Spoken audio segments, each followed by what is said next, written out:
Would I say that I am an ambassador, a cultivator, a peacemaker, a problem solver, and a professional?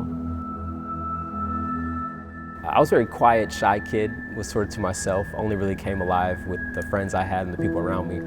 And so I remember when somebody first asked me, what do you want to be when you grow up? And I was like, I think I want to be a pastor. And they were like, you got to talk, right? In front of people. And so I think my parents, through several conversations, looking back, were reasoning with me as to why maybe a good backup degree in business or finance or something. But I didn't want to waste 4 years of my life when I was pretty certain as to what I felt the Lord calling me to do. And so I had a youth pastor who was a student at DTS, Dallas Theological Seminary. And when I was talking to him about potential colleges around my junior year of high school, he told me about this school, Criswell, that he would drive by every day going to school. And so my junior year of high school, he took me to a preview day. And I remember meeting a few of the professors, meeting a few of the staff members, meeting a few of the current students. And it really came alive to me in a way that this is the place I wanted to be. I knew that I wanted to study theology and biblical studies in a deep way. Sometimes when we're going through different seasons and chapters of life, we don't know why it's happening the way it's happening and when it's happening.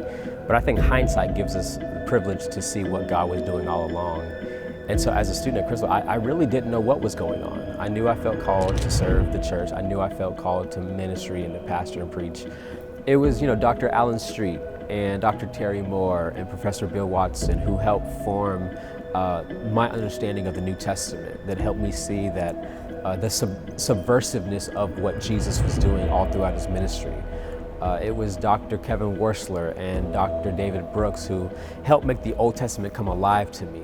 I remember sitting in the New Testament survey class late Tuesday nights, even going home, just having a hard time going to sleep, just thinking through all the beautiful, life-giving implications of a deep study of the New Testament. And I remember actually thinking as a young freshman, sophomore, why did I have to go to a Christian college to get the deep nuances of Scripture?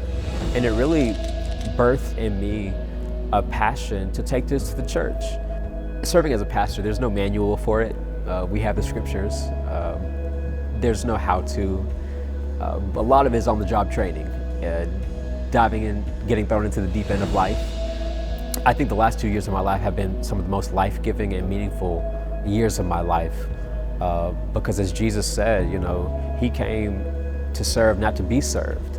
I'm learning to discover pastor people too. And I think oftentimes parishioners, church people, church members, they see you as spiritual superhero that don't have your own struggles, that don't have your own worries or anxieties in life. But I do think that, as Paul said, that God's power is made perfect in our weakness.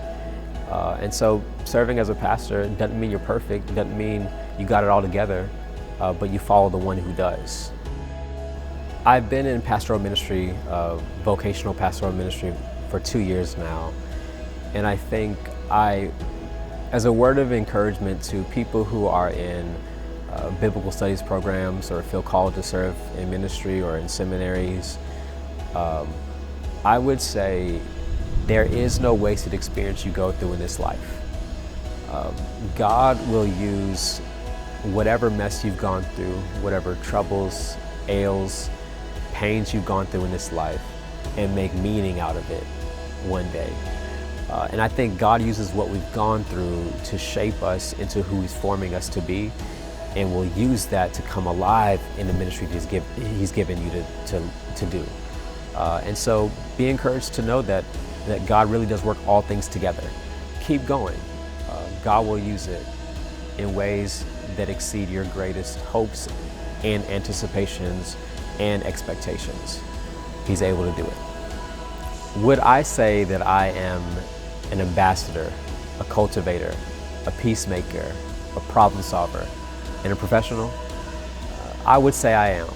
And I think the formation I experienced at Criswell through those traits really helped deposit it in me and prepare me for everything God was calling me to do. and I think I'm better for it, and I'm grateful for it.